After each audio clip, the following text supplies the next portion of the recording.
میں اللہ سے بھی کہتا ہوں میرے مالک میرا چچا سے کوئی تعلق نہیں ہے چونکہ وہ تیرے محمد کا دشمن ہے۔ حضور میں آپ سے بھی کہتا ہوں کہ میرا میرے چچا سے کوئی تعلق نہیں ہے چونکہ وہ آپ کا دشمن ہے۔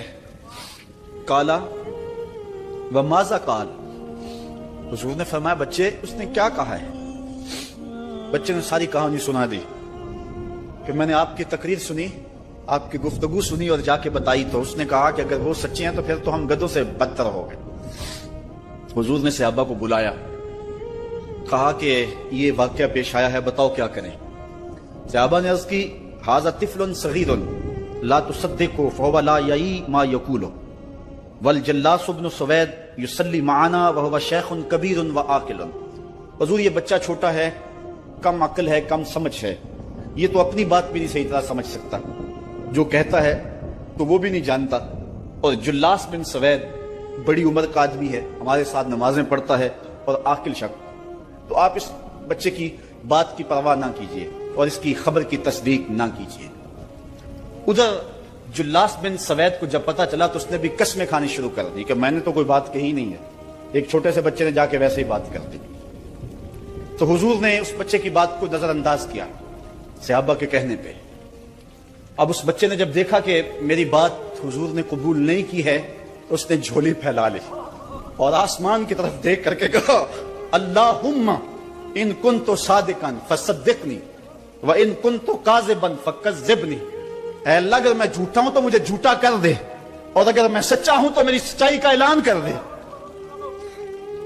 یہ بچے نے جب بات کی تو ابھی اس نے منہ پہ دعا مانگ کے ہاتھ نہیں پھیرے تھے کہ جبریل آ گئے، اور سورہ توبہ کی آیت نازل ہوئی یحلفون باللہ ما قالوا وَلَقَدْ قَالُوا كَلِمَةَ الْكُفْرِ وَكَفَرُوا بَعْدَ إِسْلَامِهِمْ، یہ قسمیں کھاتے ہیں کہ ہم نے یہ بات نہیں کی ہے، محبوب انہوں نے اسلام لانے کے بعد کلمہ کفر بولا ہے، انہوں نے کلمہ کفر بولا ہے، اس نے بات کہی ہے۔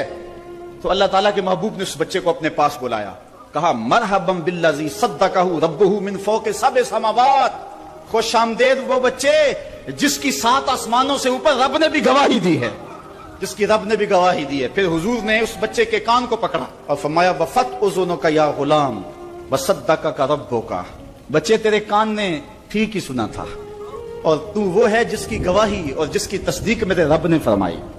اللہ اکبر۔ حضرت عمر رضی اللہ تعالیٰ عنہ کا دور آیا تو انہوں نے حضرت عمیر بن سعد انصاری رضی اللہ تعالیٰ عنہ کو حمص کا گورنر بنا دیا، اور پھر جب وہ فوت ہوئے تو حضرت عمر روئے، فرماتے کاش کہ میرے پاس عمیر جیسا کوئی دوسرا آدمی ہوتا اور میں مسلمانوں کی محافظت کے لیے اسے مقرر کرتا۔ اللہ اکبر۔ تو حضور علیہ الصلوۃ والسلام کی محبت اور حضور کے ساتھ وفا کا یہ رشتہ اور یہ تعلق اور یہ گہرا ربط اللہ تعالیٰ کی محبت کا بندے کو مستحق کرتا ہے۔ اللہ نے بھری بزم کے اندر اس بچے کو عمیر بن سعد رضی اللہ تعالیٰ عنہ کو جھوٹا نہیں ہونے دیا۔ تو اقبال کہتا ہے کی محمد سے وفا تو نے تو ہم تیرے ہیں، یہ جہاں چیز ہے کیا لوح و قلم تیرے ہیں۔ کسی امیر شخص کا نام ہے کیا بدن کے اوپر پیوند لگے لباس پہننے والے وہ فاقہ مست کیا امراء کی فہرست میں آتے تھے؟ ہمیں تو وہ کہانی بھی اسلام کی غربت کی یاد آتی ہے کہ جب احد کے اندر 70 شہیدوں کے لاشیں پڑے ہوئے ہیں تو حضرت صفیہ حضور کی پھپھی اپنے بھائی حمزہ کے لیے 2 چادریں لے کر کے کفن کی آتی ہے، تو حضور علیہ السلام نے فرمایا کہ جس قبر میں حمزہ کو دفن کیا جائے اسی قبر میں مصعب بن عمیر کو بھی کفن دیا جائے اور دفن کیا جائے، اور کہا میرے چچا کے لیے اس کی جو بہن میری پھپھو جو 2 چادریں لے آئی ہے، کہا 1 چادر ہم مصعب بن عمیر کو دیں گے۔ یہ مصعب بن عمیر کون ہے؟ تاریخ پڑھو، کتنی دل آویز تاریخ ہے۔ مکے میں ایک امیر ترین خاتون ہے جس کے بیٹے کا نام مصعب ہے، اور وہ اپنے بیٹے کو اتنا خوبصورت لباس پہناتی ہے اور اتنے خوبصورت خوشبو اور عطر اس کو لگاتی ہے کہ مصعب بن عمیر جن گلیوں سے گزرتے تھے دیر تک وہ گلیاں مہکتی رہتی تھی، لوگ کہتے تھے یہاں سے مصعب گزر کے گیا ہوگا اس لیے یہ گلیاں مہک رہی ہیں۔ اچھا پھر مصعب پہ نظر پڑتی ہے میرے محمد عربی کی، اور مصعب بن عمیر حضور کی زلفوں کا اسیر ہو جاتا ہے۔ ماں کافرہ ہے، جب پتہ چلتا ہے تو اس کا لباس بھی چھین لیتی ہے، سہولتیں اور آسودگیاں بھی واپس لے لیتی ہے۔ پھر وہ وقت بھی آیا کہ کہ مصعب بن عمیر حبشہ کی جانب ہجرت کر جاتے ہیں. مکے کے حالات کچھ تھوڑے سے خوشگوار نظر آئے تو وہ حبشہ سے واپس مکے جب پلٹے تو ان کے بدن پہ جو چادر تھی وہ جگہ جگہ سے پھٹی ہوئی تھی. میرے آقا کریم علیہ السلام نے دیکھا تو حضور کی آنکھوں میں آنسو ٹپکنے لگے. کہا یہ وہی مصعب ہے جو اتنا خوشپوش نوجوان تھا کہ میں نے پورے مکے میں اس سے خوبصورت لباس پہننے والا کوئی دوسرا شخص نہیں دیکھا، اور آج میرے مصعب کو پہننے کے لیے جو چادر میسر ہے وہ بھی جگہ جگہ سے پھٹی ہوئی ہے. یہ اسلام کی غربت کی کہانی ہے. اور آج احد میں یہی مصعب بن عمیر شہید ہو جاتے ہیں اور ان کے لیے کفن بھی دستیاب نہیں ہے.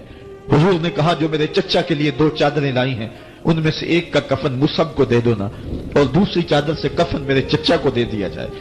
اچھا، حضرت مصعب کے لیے بڑی چادر رکھ دی گئی اور حضرت امیر حمزہ کے لیے جو چادر تھی وہ چھوٹی تھی. اگر سر ڈھانپتے تھے تو پاؤں ننگے ہو جاتے، اگر پاؤں ڈھانپتے تھے تو سر ننگا ہو جاتا. حضور نے فرمایا میرے چچا کا سر ڈھانپ دو اور پاؤں کے اوپر اذخر نامی گھاس ڈال دو. میں یہ اسلام کی غربت کی کہانی تمہیں سنا رہا ہوں. جب میرے رسول کے چچا کے لیے پورے کفن کا ٹکڑا بھی دستیاب نہیں تھا، اسلام اس وقت بھی عزت پا گیا تھا. اسلام اس وقت بھی ذلیل نہیں تھا. اسلام اس وقت بھی سربلند تھا، اور اسلام اس وقت بھی عزتوں کی مسند پہ تھا.